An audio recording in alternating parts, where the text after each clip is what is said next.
So you're making that move to Myrtle Beach soon. Congratulations. In today's video, we're going to discuss some things that you need to make sure you take care of before you make the move here to the area. Let's get started.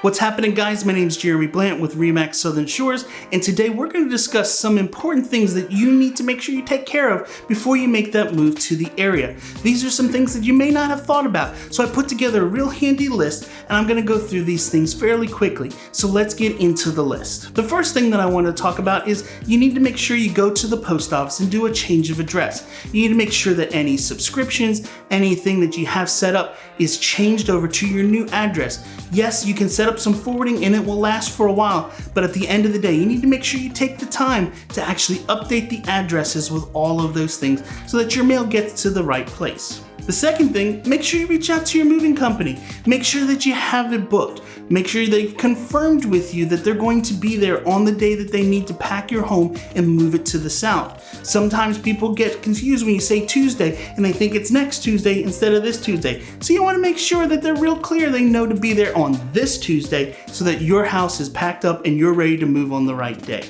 Next, make sure you take some time to contact your local utilities where you live currently and disconnect things. Sometimes the new owners are not able to purchase their house and get the utility set up until you've reached out and disconnected them. The same thing is true down here. Talk with your agent, talk to me if I'm your agent, and get a list of those utility companies ahead of time so that you can get services set up. Some things like your internet may take a week or two, so you want to make sure you have things planned out ahead of time, especially if you're someone who's working remotely like my last client. She had to have access to internet the next day after her house closed so that she could get back to work. So take some time ahead of time, talk to your agent, get those lists, and call and get everything set up ahead of time. The next thing, and this actually happened to my wife and I, you need to make sure that you cancel any deliveries. Now for us, we did this, but what we forgot was that we had an Amazon wish list with some items that we loved, and it had our old address in it. A friend of mine decided to buy us a housewarming present and went and actually bought us an Amazon Alexa. We waited around for it to show up at the house and it never did. Luckily, a day or two later, someone reached out to me and said, "Did you used to live at this address? We just got an Amazon package here and we were lucky enough to at least go pick it up." So things like that, take the time, go in, update any addresses that you need to so that you're getting all your packages, all your deliveries to the right spot. The next thing you want to do is take a trip over to the bank.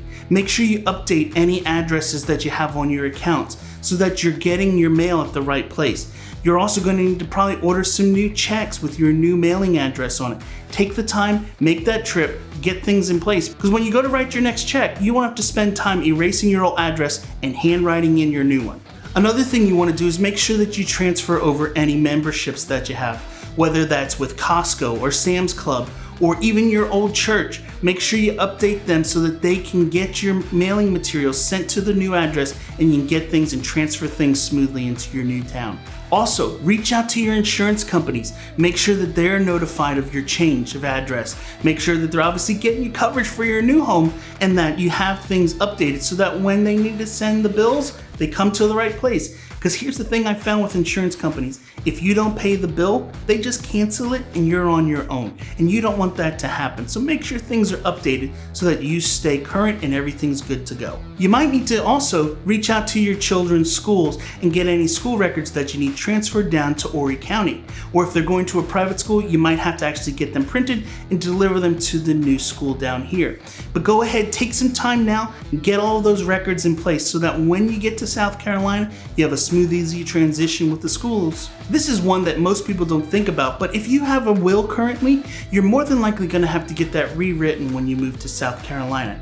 Obviously, first, you're going to have to probably take off the property that you just sold, but you're also going to need to get it rewritten with South Carolina laws taking place and also getting your new home written into the will so that if something were to happen, people know how to handle your estate after the fact. Another thing that I think is pretty wise to do is call your doctors right now. Get a copy of your transcripts for your medical records so you have to give to your new doctors when you get down here to Myrtle Beach. You want to be able to give them all the information so that they can prescribe you things, they can help take care of you, and that you have a very smooth, easy transition with the doctor. And the last thing that goes along with the doctor is See if your doctor will give you an extended prescription, because when you're transferring and moving to Myrtle Beach, one of the things you don't want to have to deal with in the first week of being here is running out, finding a local CVS or a Walgreens to get a prescription filled. And if you have still the New Jersey address on with your doctor up there, it may cause issues down here. So it's probably best to see if you can get your doctor to give you an extra week or two's supply of prescription so that you can make the move, get set up with your new doctor, and have things go smooth and easy.